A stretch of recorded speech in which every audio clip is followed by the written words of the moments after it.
storm show. Ay, it's a storm show.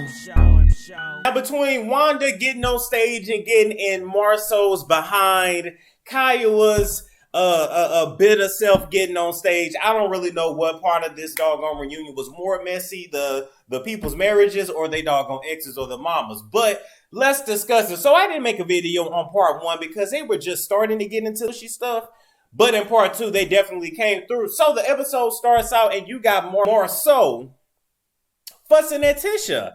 And I'm trying to figure out, like, what is he fussing at her for? Did anybody understand what Marceau was trying to say? He kept saying that Tisha was sounding stupid. Now, yes, she was kind of sounding stupid when she was talking, but, I mean, it ain't because she's actually stupid. It's just because you treat her like a house slave, and, you know, it's because her mama have to fight all her battles, and, you know, it's because she came from a background where, you know, education and proper English speaking was just not really done, and then she got you rounding her self-esteem every chance that you get, Marceau. So, of course, Tisha is going to sound a little, you know, uneducated when she talks. She can't damn help it, but he was just rude as hell, and I think that the fact that when Tisha got upset, he was not the one to comfort her, but Maurice was, says a lot about him. Moving right along, Melody saying that she's separated from Martell. Melody Hope, I was about to call you Hope, but your situation is hopeless.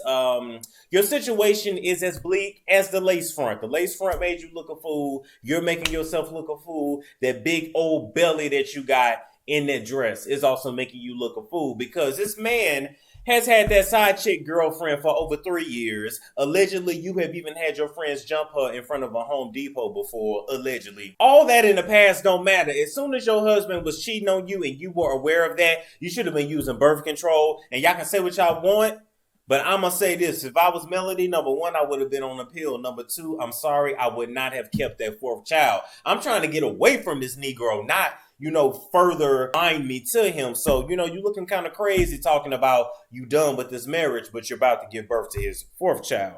Moving right along, let's talk about Martell calling his mistress a peasant. I'm gonna say Martell, it takes one to know one. And, you know, only dogs like trash. And if you're screwing a peasant, then what does that make you? You know, even if you don't consider yourself a peasant, you're definitely peasant adjacent. You know, you ain't all that. I don't know why this Negro think he's all that. He's below average looking at best. And, you know, he got a little money, but he got money for Alabama. He's impressive to Alabama chicks. But if he was even to come to Atlanta, go anywhere in Florida, go to New York, LA, them niggas would laugh him out of any room he tried to go in. He's a big kid. But Melody, that's your problem now. You about to have his fourth child. Okay, Martell's mama. When the mamas came on stage, Melody's and Martell's. Number one, I got to commend Martell's mama because she kept it real. He wrong. Melody need to do what she need to do and get away from him, and I understand it. But Martell mama, because I can't remember your name right now, but what you failed to tell your son is that he's turning out to be just like his damn daddy. See, you know the stuff that his daddy did to you. You know when you look at your son, you see your ex-husband or your ex-boyfriend or whatever, and you see him repeating those same patterns, and I feel like you have not had that honest conversation with him, madam. Okay? No disrespect because you're my elder. Now, here's the thing. Maybe you're not really going in on your son the way you need to because he's paying your bills and you ain't trying to mess up your bag. And hey, don't mess up your bag, get that money. But I don't give a damn how old he gets and how many of your bills that he paid. You should be able to sit him down and let him know he's fumbling the damn ball. He is going to mess up his marriage. And let him know you're going to end up just like your damn father if you don't get it together in 2.345 seconds. Moving right along, Wanda.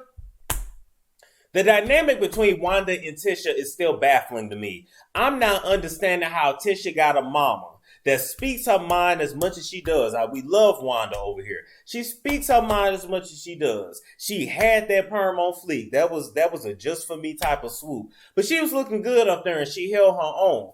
I'm trying to figure out how you got such a strong mama like that, but you turn out to be weak as hell. Now, Wanda, did you bully Tisha when she was a kid? And now she ain't got no backbone, but you thought when she got older, she would have the backbone for a man, but when instead she found somebody to be a bully to her like maybe you were? I'm not understanding the dynamic. But somebody dropped the ball some damn where because Wanda is on it. Wanda is there. Wanda is with it. And Tisha is, one wife left behind. Let's talk about KIUHWA coming out. Okay, so KIUHWA comes out to sit on the couch and discuss her part in her breakdown between her, Maurice, and Kimmy. KIUHWA, your body language, the tears in your eyes, your disposition, your reactions, everything about you told me that you are still in love with Maurice and that you are bitter. And that it don't matter what woman Maurice would have ended up with, you would have made it your purpose to give her hell. I can't stand when somebody knows they're doing something to you, knows that they're doing something that aggravates you, but instead of owning up, they just keep saying, why you tripping? Why you mad? Why you yelling at me? Why you acting crazy? And it's like, I'm not yelling and mad just to be mad. I'm trying to get you to understand that what you're doing is hurtful, but you can't even own it, so we can't get past it. And KIUHWA damn well knew what she was doing. Like I said, she got it made up in her mind that if Maurice ain't with her, he ain't going to be able to be happy, even though she got a damn husband. So if I was your husband, KIUHWA, I would leave you because it's clear your heart is still with Maurice. And Maurice, I think your heart is still with her too. Or maybe your balls is in her purse. I don't know. But you need to get your balls up out of KIUHWA's purse and give them to Kimmy because Kimmy is your wife now, not KIUHWA. And lastly, let me say this on that situation. It's beautiful to see a man want to have his kid full time. Maurice and KIUHWA had an agreement from way back when that when the boy reached a certain age, he will go to live with his father full time. I absolutely agree. He needs to be with his father full time. He's going into teenagehood and then adulthood, and the things that Maurice can teach him, you can't teach him.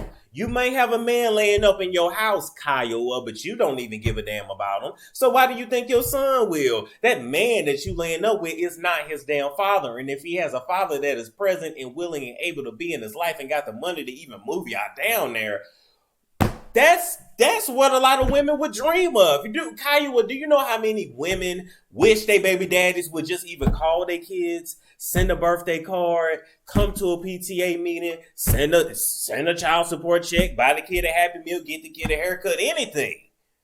You getting what a lot of women would love to have, and you're shitting all over this because you are hurt from the marriage that failed. It don't matter when him and Kimmy started dating. You guys are done. He's remarried and so are you. So it just shouldn't matter. Let me know down below if you see it different. And last but not least, let's talk about the police report, okay? So Wanda went at Martell on Facebook and called him a hoe and called him out his name. But I'm not really mad at Wanda because Martell, you are a whore. You are a hoe. You ain't got to say male whoremonger, none of that. You just a hoe. If you look up the term of what a whoremonger means, you meet that definition. They got your picture right there at Webster's Dictionary. So her calling you a hoe was not out of pocket, but I get it. It was disrespectful. You said some words back. Once she apologizes, I'm not understanding why you still had an issue. Because you keep saying, Martell, the hoe, you keep saying that Wanda ain't going to disrespect your wife. And ain't nobody going to disrespect your wife. But you keep failing to realize that nobody has disrespected your wife more than you. You have a side chick that the world knows about. Your wife is sitting up here with a bad lace front, pregnant as hell, and separated from you. And it's all because of you. Nobody has disrespected Melody more than Martell Holtz. You being called a hoe when disrespecting your wife. You cheating on your wife is disrespecting your wife. You disappointing your wife is disrespecting your wife. You doing everything that you do on a day-to-day basis is what's disrespecting your damn wife. So I don't agree with that at all. I just feel like once I apologize for something, it's your choice to take it or not. And if you don't want to deal with me, cool, but we can move forward. But the need for the police report, I don't know if maybe he got a restraining order. All that was just unnecessary. File a police report on your side, ho. Tell her not to call you no more. Tell her not to come into contact with you no more. But one thing about your alleged side chick, Martell, is that she only worked 3 days a week, which means she got 4 days out the week to work you, okay? So, we already know what's going down with that. Other than that, that was pretty much the episode. Let me know what you think about Love and Marriage. I think it's a pretty good show. They have a Huntsville, and then they have a or Charlotte. But to me, the Charlotte one is kind of boring, but I'll review that when that comes back on. Okay, I got to go and do my Black Ink review because we going into Black Ink Chicago next week. So I will see you guys later. Make sure you like, comment, subscribe, and share if you care for reviews, roles, prescriptions, and the like. And I will catch you later. It's Storm Show. Ay, it's Storm Show.